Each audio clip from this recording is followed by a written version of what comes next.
La enfermedad pulmonar obstructiva crónica, también conocida por sus siglas EPOC, es un padecimiento que se caracteriza por la limitación del flujo de aire, que en la mayoría de los casos es irreversible.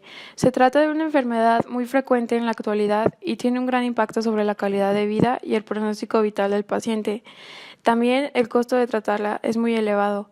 Para entender bien cómo funcionan las vías respiratorias, será necesario aclarar ciertos términos. Primero, una vía es un conducto o acceso a un camino. En este caso, el término vías respiratorias hace referencia al conjunto de estructuras corporales que hacen posible la respiración. Al momento de respirar, el aire inspirado será transportado a lo largo de estas estructuras. Las vías respiratorias se dividen en superiores e inferiores. Las estructuras que conforman las vías superiores son fosas nasales, faringe y laringe. Las estructuras que conforman las vías inferiores son tráquea, bronquios, bronquiolos y alvéolos. Hablemos sobre su epitelio. Está conformado por células que contienen cilios que simulan pelitos con movimiento que servirá para barrer sustancias exógenas. Esta patología se caracteriza por tener enfisema, que es la destrucción y ensanchamiento de los alvéolos pulmonares, bronquitis crónica, que es tos crónica, enfermedad de las vías respiratorias finas, que es cuando se estrechan los bronquiolos. Y ahora hablaremos de la epidemiología. En 1990, la OMS refirió que la prevalencia era de 9.3 casos por cada 1.000 habitantes y actualmente se aproximan 3.4 por cada 100 habitantes. Claramente se puede demostrar que la patología va incrementando de una manera sorprendente. Esta enfermedad afecta al 7.8% de la población en la Ciudad de México. A nivel mundial, es la sexta causa de muerte y se estima que para el 2020 será la tercera.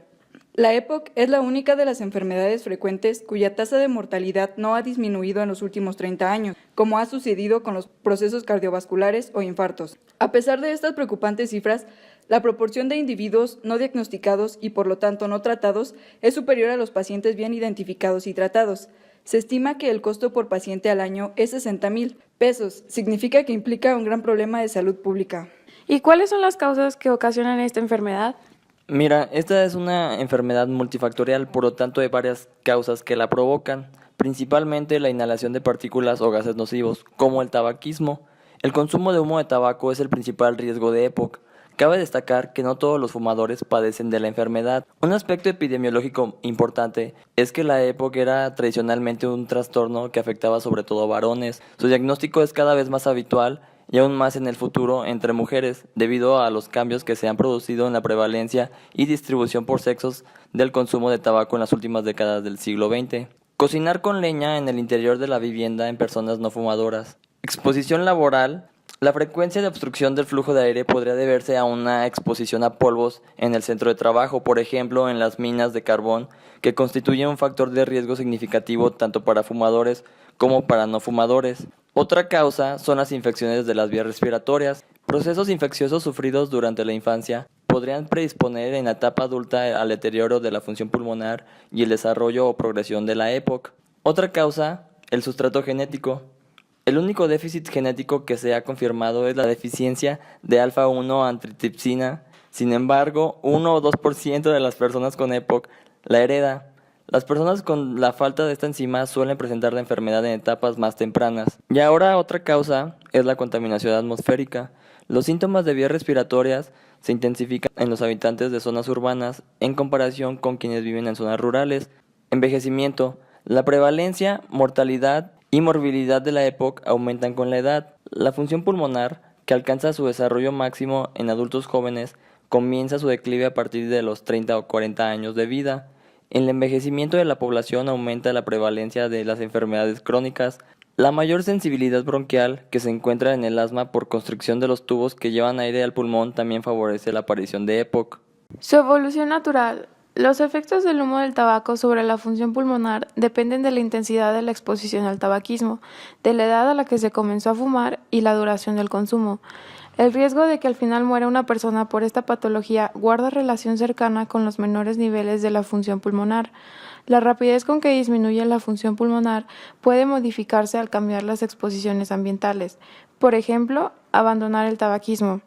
El efecto es más beneficioso cuando se deja de fumar a edades más tempranas que cuando se deja después de haber disminuido en forma notoria la función de los pulmones. En los aspectos patológicos, La exposición al humo del tabaco puede afectar a las grandes vías respiratorias, a las pequeñas y al espacio alveolar. Los cambios en las vías mayores generan tos y secreciones que se escupe por la boca procedentes de los bronquios. En cuanto a las alteraciones de las vías menores y alvéolos, generan variaciones funcionales. Respecto a la patogenia, la limitación del flujo de aire es el principal cambio funcional. Se debe a un taponamiento de las vías de respiración finas y al enfisema. Las vías del árbol bronquial que se ven afectadas son vías respiratorias del grueso calibre. Fumar cigarrillos ocasiona un agrandamiento y aumento en el número de las glándulas y células productoras de moco, ocasionando así exceso en la producción de moco y tos, las cuales definen bronquitis crónica. Esto no limita el flujo de aire. El tipo de células del epitelio respiratorio cambian su conformación y favorecen la formación de cáncer y disminuyen la acción limpiadora de sustancias exógenas. El músculo que se encuentra en los bronquios puede crecer mucho, favoreciendo así la oclusión del paso de aire. También se ven afectadas las vías respiratorias de menor calibre. Es el sitio principal donde aumenta la resistencia al aire. También aquí se puede producir cáncer. Se deja de producir una sustancia tensoactiva que evita que se colapse, es decir, el cierre del tubo aéreo, junto con el reclutamiento de células inflamatorias y por último el crecimiento excesivo del músculo bronquial, provocan el estrechamiento del calibre. Las células inflamatorias secretan proteínas que degradan la elastina, una sustancia que le da integridad a las vías respiratorias en bronquiolos y conductos alveolares. Debido a esta destrucción, estas vías pueden distorsionarse y estrecharse. Otra parte que se ve afectada es el parénquima pulmonar. El enfisema se caracteriza por la destrucción de los espacios en que se produce el intercambio de gases, es decir, en los bronquiolos respiratorios, conductos alveolares y alvéolos. Las paredes se perforan y después se forman unas cavidades de mayor tamaño. Se intenta reparar esto con la formación de más tejido elástico, pero resulta ineficaz y aún así los alvéolos siguen extremadamente grandes. Aquí también se acumulan muchas células inflamatorias que provocan un ciclo vicioso de más y más reclutamiento. Cabe destacar que fumar cigarrillos provoca la muerte celular del epitelio. Hay unas células llamadas macrófagos que se encargan de limpiar, pero si se continúa fumando, se inhibe este tipo de reparación y agrava más la enfermedad. Ahora bien, amigos, el siguiente tema del cual les hablaremos nos va a explicar o nos va a decir el curso natural de las enfermedades o su historia. Vamos a hablar un poco de lo que es la fisiopatología. Se refiere al análisis de las enfermedades, es decir, nos va a explicar por qué suceden las enfermedades, cómo se producen y cuáles son sus síntomas. Para comprender mejor la fisiopatología, se van a definir los siguientes términos. Primero, ¿qué es la espirometría? Bueno, pues esto es una prueba que va a medir la función pulmonar y es una de las más importantes que nos van a ayudar para determinar si una persona tiene EPOC o no. Durante la espirometría, primero se le pide al paciente que haga una respiración profunda y luego sople tan fuerte y tan rápido como pueda dentro de un pequeño tubo conectado a una máquina llamada espirómetro. Esta máquina va a medir la velocidad y la cantidad de aire que entra y que se puede expulsar desde los pulmones. El siguiente término que hay que aclarar es el volumen expiratorio forzado durante el primer segundo. Este término nos quiere decir la cantidad de aire que se expulsa durante el primer segundo de la expiración máxima, realizado previamente una inspiración máxima. Y después nos encontramos con la capacidad vital forzada. Esto nos quiere decir la capacidad máxima de captar y expulsar aire en condiciones forzadas y con la máxima rapidez que el paciente pueda producir. Una vez aclarado esto, continuamos con la descripción de la fisiopatología, que se puede dividir en 3 puntos muy específicos. El primero es obstrucción de las vías respiratorias. Esto quiere decir que hay una limitación del aire que entra a los pulmones. El siguiente punto es la hiperinsuflación. Como se mencionó antes, a menudo hay un atrapamiento de aire, lo que provoca el incremento del volumen residual, que es el que queda tras una expiración, y en fases más tardías de esta enfermedad hay un incremento progresivo del volumen en el interior de los pulmones. Esta inflación en parte ayuda de manera compensatoria a la obstrucción de las vías respiratorias. Y finalmente, amigos, uno de los mecanismos que explican la fisiopatología es el intercambio de gases. La cantidad de oxígeno que hay en los vasos sanguíneos suele disminuir conforme esta enfermedad progresa, debido a que los conductos donde se hace el intercambio de gases son anómalos, por lo tanto entra menos oxígeno y sale menos dióxido de carbono. Este dato explica la eficacia de los incrementos de oxígeno inspirado para combatir la hipoxemia. La hipoxemia es la disminución de la presión parcial de oxígeno en las arterias, entonces es un mecanismo compensatorio el respirar mucho para compensar esa disminución de oxígeno o esa disminución de intercambio de oxígeno que se hace en los alvéolos. Entonces, para concluir con la fisiopatología, cabe destacar que el signo típico de esta enfermedad es un intercambio incorrecto entre el oxígeno que entra de la atmósfera a los pulmones y los residuos de CO2 que se tratan de expulsar. En cuanto a sus comorbilidades, primero, comorbilidad es un término médico que hace referencia a la presencia de una o más enfermedades, además del diagnóstico inicial. Las enfermedades asociadas, como las cardiovasculares o el cáncer broncogénico, son las principales causas de muertes en las formas leves y moderadas del EPOC. Sus exacerbaciones, que es el aumento de la gravedad de la enfermedad, son un signo importante de curso natural del EPOC. Son episodios que incluyen intensificación de disnea y de tos, así como cambios en el volumen y características del esputo. Se acompañan a veces de otros signos de enfermedad, como fiebre, dolores musculares o faringitis. La frecuencia de exacerbaciones se incrementa conforme se intensifica la obstrucción del flujo de aire. Pero, ¿cuáles son las causas que desencadenan estas exacerbaciones? Hay varios estímulos que pueden inflamar las vías respiratorias y la intensificación de los síntomas. Las infecciones bacterianas intervienen en muchos episodios, aunque no en todos. En 33% de las exacerbaciones se identifican infecciones virales. En 20-35% de los casos no se identifica ningún factor desencadenante concreto. ¿Cómo se realiza el diagnóstico? Para la realización del diagnóstico se toman en cuenta varios aspectos: la historia clínica, los signos físicos, estudios de laboratorio, estudios de imagen y la espirometría que ya se les explicó anteriormente. Vamos a comenzar con la historia clínica. Los 3 síntomas más frecuentes son tos, flemas y disnea con el ejercicio. La disnea se define como mayor esfuerzo para respirar, pesadez, falta de aire o jadeos. Para personas que padecen EPOC, son más difíciles las actividades que incluyen un trabajo intenso de los brazos, sobre todo a nivel del hombro o por encima, y tolera mejor las actividades que le permiten usar los brazos por debajo del hombro. Por ejemplo, empujar un carrito de la compra. En etapas más avanzadas, a la persona le falta el aire para realizar las actividades más sencillas de la vida diaria.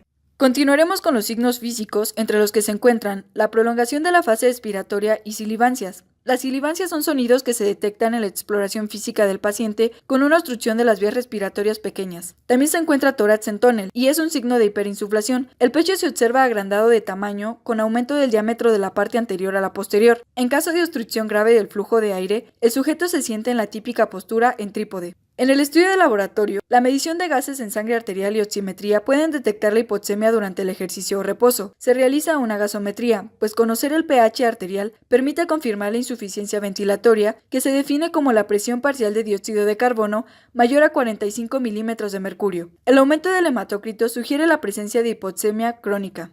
También se realiza oximetría y mide la cantidad de oxígeno en la sangre. Para ello, se usa un dispositivo llamado pulsiómetro, que se sujeta en el dedo o en el óvulo de la oreja. Por último, los estudios de imagen. La radiografía de tórax ayuda a clasificar el tipo de EPOC. Signos como ampollas claras, borramiento de la trama vascular y del parénquima o hiperlucidez sugieren la presencia de enfisema, aunque el método definitivo para confirmar la presencia o ausencia de enfisema es la tomografía computarizada. Respecto a su tratamiento, se ha demostrado que el dejar de fumar favorece de manera extraordinaria el deterioro de la función pulmonar, mostrando un desarrollo y progresión semejante a los sujetos que no fumaban. Hay 3 fármacos para tratar la adicción: el bupropión, tratamientos de sustitución con nicotina y la vareniclina. Además de que la administración de la vacuna antigripal reduce la mortalidad y el número de hospitalizaciones. En personas con más de 65 años se recomienda la vacuna antineumocócica. Hay diferentes tipos de fármacos que se recomienda a las personas que padecen EPOC. Por ejemplo, los broncodilatadores, que sirven para mejorar la falta de aire, anticolinérgicos, beta-agonistas, glucocorticoides, así como corticosteroides orales. Hay otras opciones de